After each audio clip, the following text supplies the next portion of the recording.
శ్రీ గురుభ్యో నమః. శ్రీ మాత్రే నమః. అందరికీ నమస్కారం అండి. కార్తీక పురాణంలోని ద్వాదశి యొక్క ప్రత్యేకత గురించి తెలుసుకుందాము. ఈ అధ్యాయంలో కార్తీక మాసంలో ప్రతిరోజు ఒక్కొక్క విశిష్టత సంతరించుకొని కనిపిస్తుంది. కార్తీక సోమవారము ఎంతో విశిష్టమైనది.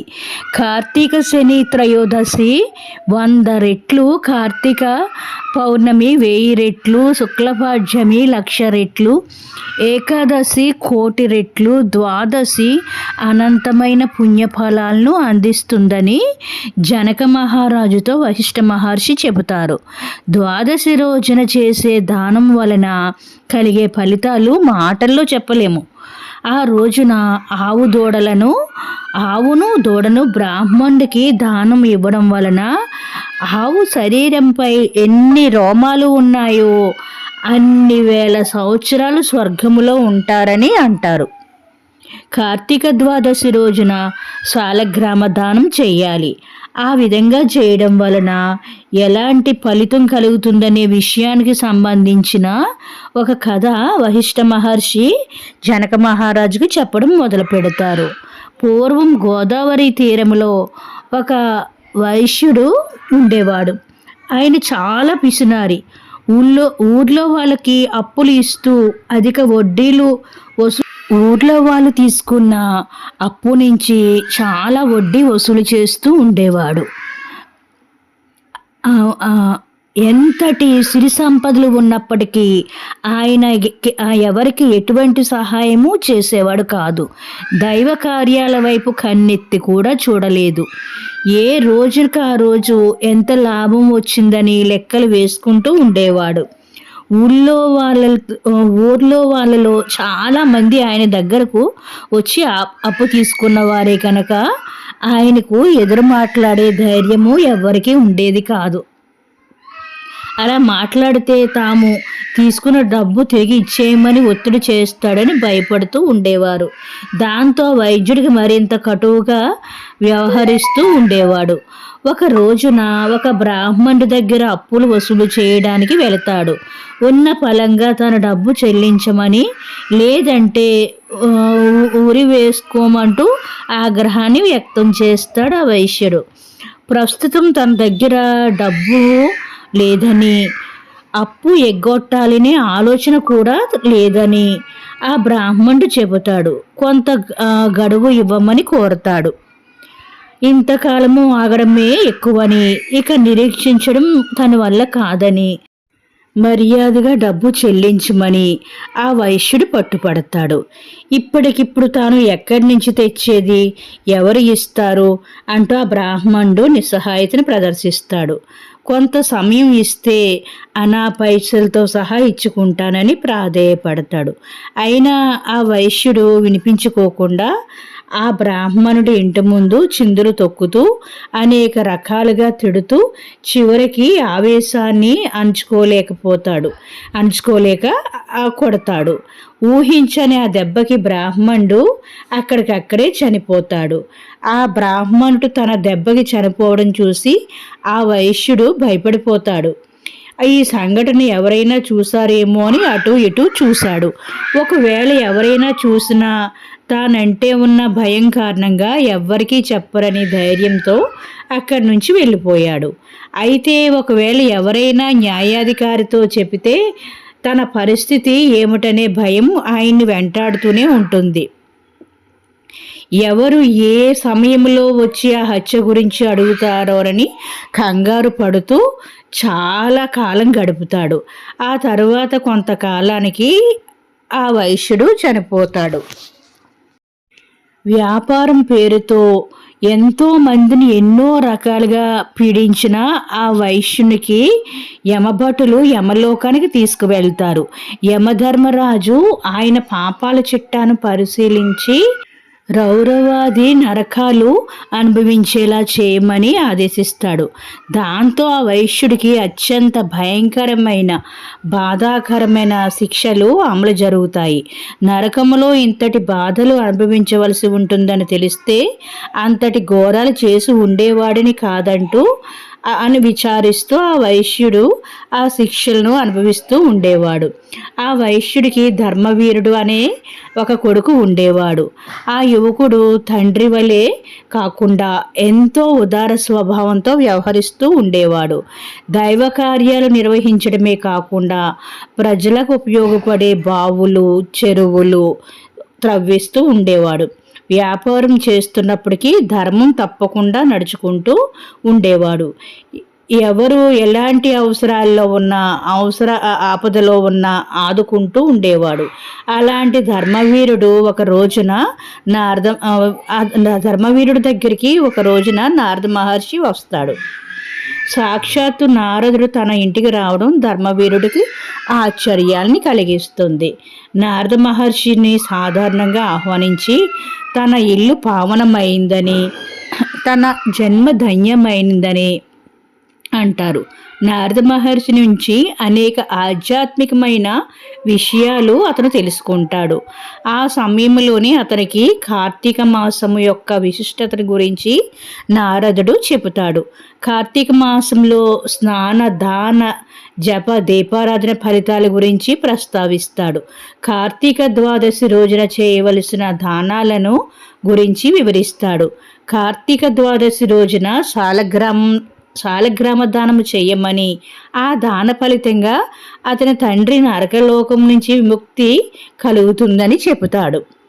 కార్తీక మాసంలో సాలగ్రామ దానం చేస్తే ఎంతో మంచిదని, నరకములోని అనేక బాధలు పడుతున్న తన తండ్రికి అక్కడి నుంచి విముక్తి లభిస్తుందని విన్న ఆ ధర్మవీరుడు చిన్నగా నవ్వుతాడు. తాను ఎన్ని దాన ధర్మాలు చేసిన అవన్నీ తన తండ్రిని నరకం నుంచి బయట పడవేయలేకపోయినప్పుడు కేవలము ఒక రాయిని దానంగా ఇవ్వడం వలన ఆ పని జరుగుతుందా అని అడుగుతాడు. ఆ రాయిని దానం చేయడం వలన అలాంటి ఫలితం ఉంటుందని తాను అనుకోవడం లేదని అంటాడు. ఏది దానం చేసినా అది తీసుకున్న వారికి ఉపయోగపడాలని, ఒక రాయి దేనికి ఉపయోగపడుతుందని ప్రశ్నిస్తాడు. అలాంటి ఉపయోగం లేని సాలగ్రామాన్ని తాను దానం ఇవ్వలేనని చెబుతాడు. సాలగ్రామం గురించి అవగాహన లేకుండా ఆయన అలా మాట్లాడడం తాను చెబుతున్నా వినిపించుకోకపోవడంతో నారద మహర్షి మౌనంగా అక్కడి నుంచి వెళ్ళిపోతారు.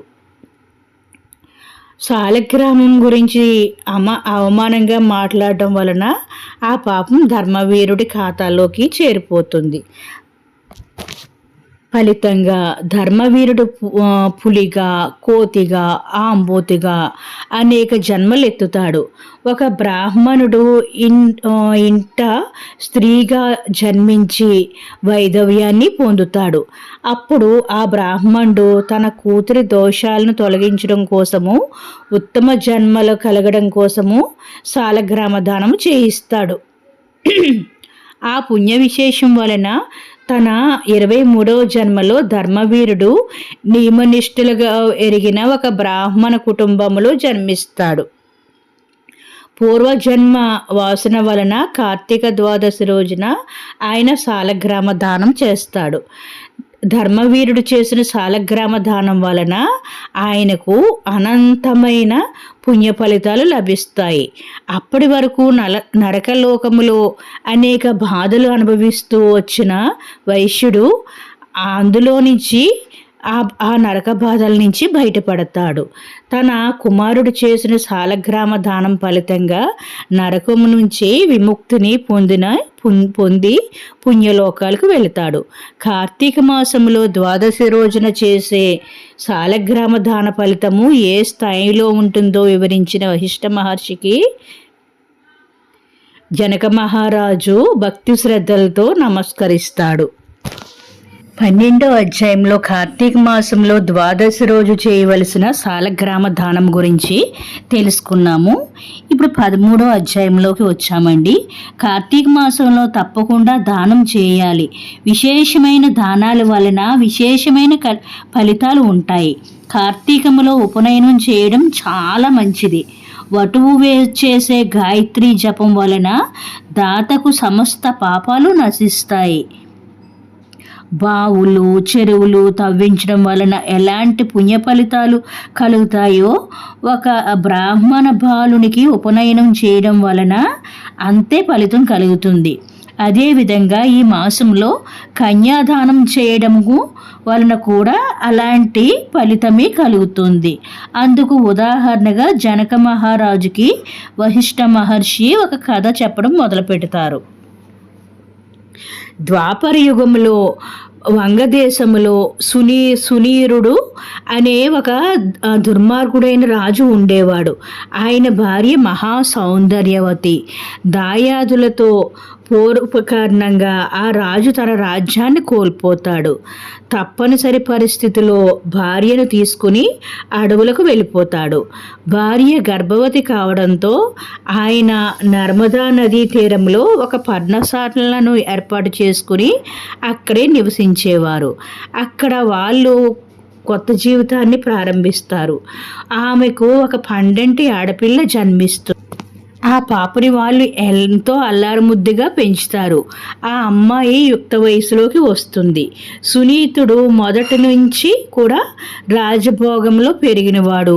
అలాంటి తను చాలా కాలంగా అనేక కష్టాలు పడుతూ ఆ కష్టాల నుంచి తమకి ఎప్పుడు విముక్తి కలుగుతుంది అంటూ ఎదురు చూసేవాడు. అలాంటి పరిస్థితుల్లో ఆ అడవిలోకి ఆశ్రమ జీవితం గడుపుతున్న ఒక మహాముని కుమారుడు సునీరుని కూతుర్ని చూస్తాడు. ఆమె సౌందర్యము ఆ ముని కుమారుడికి మనసుకి దోచుకుంటుంది. దాంతో ఆయన ఆ యువతిని వివాహం చేసుకోవాలని భావిస్తాడు. ఒక రోజున సునీతుడిని కలిసి ఆయనకు తన మనసులో మాట చెబుతాడు.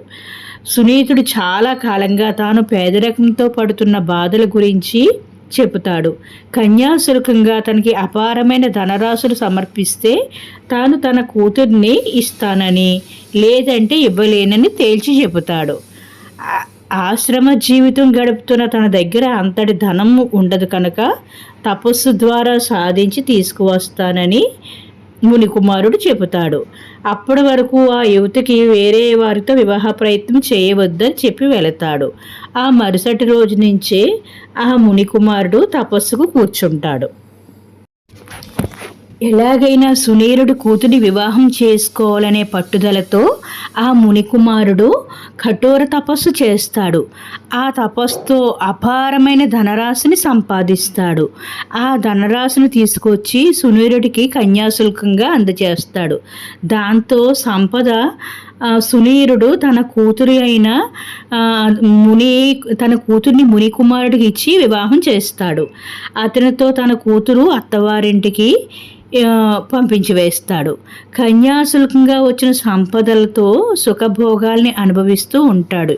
ఇలా కొంతకాలం గడిచిపోయిన తర్వాత మళ్ళీ సునీరుడు భార్య గర్భవతి అవుతుంది. ఈ విషయం తెలియగానే సునీరుడు మరింత ఆనందంతో పొంగిపోతాడు. ఈసారి అమ్మాయి పుడితే మరింత ఎక్కువగా కన్యాశుల్కం తీసుకోవాలని సంతోషపడిపోతాడు. రాణి సౌందర్యవతి కావడం వలన ఈసారి కూడా ఆ దంపతులకు అందమైన ఆడపిల్ల పుడుతుంది. బాగా సంపన్నులైన వారికి ఆ అమ్మాయినిచ్చి కన్యాశుల్కం పెద్ద మొత్తంలో తీసుకోవాలని సునీరుడు అనుకుంటాడు. అలా అమ్మాయిని ఎదుగుతూ ఉండగా ఒక రోజున ఆ పర్ణశాలకి ఒక యతీశ్వరుడు వస్తాడు. సునీరుడు తన కుటుంబంతో కలిసి అక్కడ నివసించడానికి కారణం ఏమిటని అడుగుతాడు. అప్పుడు సునీరుడు తను గురించి విషయాలను ఆ యతీశ్వరుడితో చెబుతాడు. తన పెద్ద కూతురికి కన్యాశుల్కం తీసుకుని మరీ ఆ విషయాన్ని సునీరుడు చాలా గొప్పగా చెప్పడం వల్ల ఆ యతీశ్వరుడు అసహనాన్ని వ్యక్తం చేస్తాడు. ఆడపిల్లకు కన్యాదానం చేసి పెళ్లి చేయాలి, కానీ కన్యాశుల్కం తీసుకుని పెళ్లి జరిపించకూడదని చెబుతాడు. ఆ విధంగా చేయడం వలన ఆయన నరకంలో అనేక బాధలు అనుభవించవలసి వస్తుందని అంటాడు. అందువలన రెండో కూతురు వివాహాన్ని కార్తీక మాసం శుక్లపక్షంలో జరిపించమని చెబుతాడు. కార్తీక మాసంలో కన్యాదానం చేయడం వలన సమస్త పుణ్య నదుల్లో స్నానం చేసిన ఫలితం లభిస్తుందని, అశ్వమేధ యాగం చేసిన ఫలితం దక్కుతుందని అంటాడు. అందువలన పెద్ద అమ్మాయి విషయంలో చేసిన తప్పు రెండవ అమ్మాయి విషయంలో చెయ్యకుండా కన్యాదానం వలన జీవితాన్ని తరింప చేసుకోమని చెబుతాడు. అయితే కన్యాశుల్కంపై ఎంతో ఆశలు పెట్టుకున్న సునీరుడికి ఆ మాటలు రుచించలేదు. తాను సుఖపడడానికి అవసరమయ్యే కన్యాశుల్కం రాకుండా చేసే ధర్మంతో పుణ్యంతో తనకి పని లేదు అని చెబుతాడు. ఉన్నాయో లేదో తెలీదు, ఉత్తమ గతుల కంటే శరీరానికి అవసరమైన సుఖాలను అందించడమే మంచిదని అభిప్రాయాన్ని వ్యక్తం చేస్తాడు. ఎంతగా చెప్పినా ఆయన వినిపించుకోకపోవడంతో ఆ యతీశ్వరుడు అక్కడి నుంచి వెళ్ళిపోతాడు. సునీరుడు తన రెండో కూతురికి కూడా కన్యాశుల్కం తీసుకొని అత్తగారింటికి పంపించాలని కన్న కలలు నెరవేరవు. ఎందువలన అనగా ఆయన అనూహ్యంగా తరుముకు వచ్చిన మృత్యువుకి దొరికిపోతాడు. యమభటులకు ఆయనను నరలోకానికి తీసుకుపోతాడు. కన్యా విక్రయము అనే పాపానికి ఆయనకు అక్కడ శిక్షలు విధిస్తారు. అంతేకాదు స్వర్గములో అనేక భోగాలు అనుభవిస్తూ ఉన్న సునీరుడి పూర్వీకుడైన శృతకీర్తిని కూడా యమభటులు నరకానికి తీసుకువచ్చేస్తారు. తనని ఎందుకు నరకానికి తీసుకువస్తున్నారని శృతకీర్తికి అర్థం కాక అయోమయంలోకి లోనవుతాడు. ఆయనను యమధర్మరాజు భటులు నిలబెడతారు. తాను చేసిన పుణ్యకార్యాల గురించి ఆయన యమధర్మరాజుకు వివరిస్తాడు. పుణ్య విశేషాలు కారణంగా స్వర్గానికి వెళ్ళిన తనని నరకానికి ఎందుకు తీసుకువచ్చారని అడుగుతాడు. ఆయన వంశములో చివరివాడైన సునీరుడు కూతుర్ని విక్రయించాడు. ఆ పాపం వల్లనే ఆయన నరకానికి వచ్చేశాడు. ఆయన చేసిన ఆ పాపం వల్లనే పూర్వీకులైన మీరంతా నరకంలో పడిపోవలసి వచ్చింది అని యముడు చెబుతాడు. ఆయన ఇక తనకు యమబాధల నుంచి విముక్తి లేదా ఇక్కడ ఉండవలసిందేనా అంటూ శృతకీర్తి ఆవేదన వ్యక్తం చేస్తాడు. సునీరుడికి రెండవ కూతురు ఉంది. ఆమెకు ఇంకా పెళ్లి కాలేదు. ఆ ప్రయత్నంలోనే తల్లి ఉంది. అందువలన ఆ కన్యను దానం చేయగలిగితే తిరిగి మీ అందరికీ పుణ్యలోక ప్రాప్తి కలుగుతుంది. అందువలన నీకు శరీరము ఇస్తున్నాను. నువ్వు భూలోకానికి వెళ్ళి ఆ అమ్మాయి తల్లికి నచ్చజెప్పి కార్తీక మాసంలో కన్యాదానము చేయమని యమధర్మరాజు చెబుతాడు. శృతకీర్తి అందరూ ఆనందంగా అంగీకరిస్తారు. యమధర్మరాజు ఇచ్చిన శరీరాన్ని ధరించి భూలోకానికి చేరుకుంటాడు. అడవిలో పర్ణశాలలో ఉంటున్న సుమీరుడు భార్యను కలుసుకుంటాడు. సుమీరుడితో పాటు తాము నరకములో బాధలను అనుభవిస్తున్న కారణం గురించి చెబుతాడు. పరిస్థితి అర్థం చేసుకుని ఆమె అంగీకరిస్తుంది. ఉత్తముడైన ఒక బ్రాహ్మణ యువకుని చూసి సునీరుడి కూతురికి వివాహం నిశ్చయం చేస్తారు. ఒక శుభముహూర్తాన్న కన్యాదానం జరిగేలా చేస్తారు. ఆ ఫలితం కారణంగా శృతకీర్తి నరకం నుంచి విముక్తుడై తిరిగి స్వర్గానికి చేరుకుంటాడు. ఆ కారణంగా సునీరుడు కూడా నరకం నుంచి స్వర్గానికి చేరుకుంటాడు. ఓ రాజా, కార్తీక మాసంలో చేసిన కన్యాదానానికి అంతటి శక్తి ఉంది. అందువలన ఆడపిల్లను కలిగిన తల్లిదండ్రులు ఈ అవకాశం వదులుకోకూడదు అంటూ వశిష్ఠ మహర్షి జనక మహారాజుకు వివరిస్తారు. ఇదండి కార్తీక పురాణంలోని 12, 13 అధ్యాయాలు గురించి వివరంగా తెలుసుకున్నాము. మీకు నచ్చితే please like, subscribe. Thank you for watching.